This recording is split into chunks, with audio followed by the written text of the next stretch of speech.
This is just a quick one, yeah. I don't know why people acting like reform ain't going in power. I know people are like, oh, vote green, whatever and stuff. But let's be honest, the amount of marketing and push reform has had, the amount of, and I know it's like, oh, people say, oh, it's too little, too late and stuff.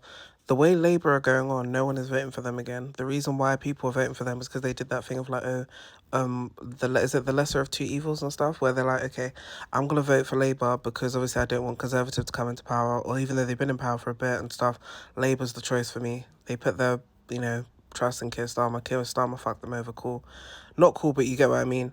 Then we had now Labour are giving far right, if we're going to be honest, we're keeping it about 50. Even the way they're treating their fellow constituents like Diane Abbott and stuff like that, cool. Not cool, but you get what I'm saying. I'm just going with the thing here. Then we have Conservative again trying to win people back by talking about, oh, we're going to sort out the house and we're going to sort out the house. And they were in power for how long? Didn't sort out housing, didn't sort out anything, kept, skating everything under the rug, and instead were cutting benefits, cutting stuff that people actually needed, cutting funding, everything was cut. Then now the reform have come through with Nigel Farage, and they've basically been spouting obviously nonsense, hateful rhetoric and stuff. Cool. People obviously that are in this country that already were on the backs of Conservative. Bear in mind they didn't want to back is it Rishi Sunak that was trying to, or was the, don't know why the sirens are coming, but yeah, we're trying to back. I think the issue that they had in regards to Conservative, they didn't want to see a brown person in power, regardless of if they were for the party or not. They wanted to see a white face there. When Rishi Sunak was the leader of that, they didn't want to hear it, so they went to reform for some people. Obviously, other people have other reasons for going to reform, because UKIP did have a high turnover last time. Then obviously now they've turned to reform. Cool.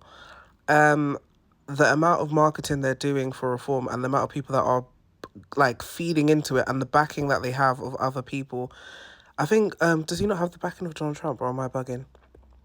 Maybe I'm not bugging. I'm not bugging. He has the backing of someone, but I feel like the campaigning that they're doing for reform is the reason why people are keep saying about the Green Party, the Green Party, the Green Party. People weren't voting for them before. I'm not saying that you can't vote for the Green Party though, but that is not the way out of this situation. I'm not also saying that in order for people to get out of like this situation with naturalization as well, that I know I'm rambling on as well, to get out of this situation with the indefinite leave to remain is to get naturalization, because I do understand what happened with the Windrush situation as well, where people had the right to stay and they took it away from them, and they still do this today even outside of the Windrush situation. Like, look at that woman that was I think she's been in the UK for I don't know how many decades. She went to Ghana to travel back. They had her and her daughter stuck in Ghana for months at a time, and this woman had cancer. And they finally, because of public outcry and stuff like that, and it being in the media and so forth, they let her back in. But this is what I mean. You can try as hard as you can in regards to saving yourself in certain situations, but it's like they will abuse their power at some point, and you just never know as well. But I feel like it's still good to get the naturalization regardless of the situation.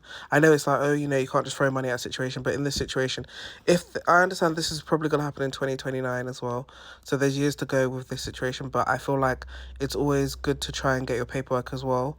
And I know they're trying to go like digitally and stuff like that, whatever, but please try to still get naturalized, because obviously yes, you can still become a British citizen with that as well. I know it impacts certain people. If I know someone said that dual citizenship will be impacted depending on what country you go to or stuff like that, but yeah.